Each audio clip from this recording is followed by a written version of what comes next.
Քվեարկությունը ընթանում է օրենքի սահմանված կարգով, ժողովրդի ակտիվությունը նորմալ է, խնդիրներ առհասարակ չի առաջացել, մարդիկ քաջատեղյակ են իրենց ընտրական իրավունքին, պատշաճ օրինական ձևով կատարում են իրենց քաղաքացիական պարտքը։ Հուսում ամեն ինչ լավ կլինի,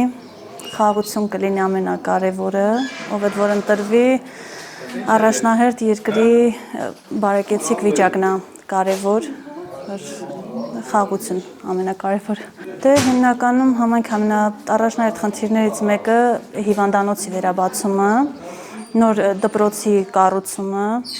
որպեսզի ավելի սեսմանկայուն լինի, իսկ հիվանդանոցներ սպասարկումը բազմաթիվ գյուղերի, բացի այն, որ Արծվաբերդելի մեծ գյուղ է, պետք է հիմնական զբաղեն դպրոցի հիվանդանոցի հարցերով։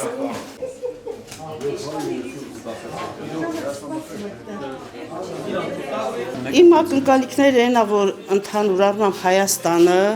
ծաղկի, բարգավաճի, ինքնուրույն լավ երկիր դառնա, աշխարհում ճանաչված, վարկանիշը բարձր, հույս տվեմ, որ պիտի այդպես էլ լինի։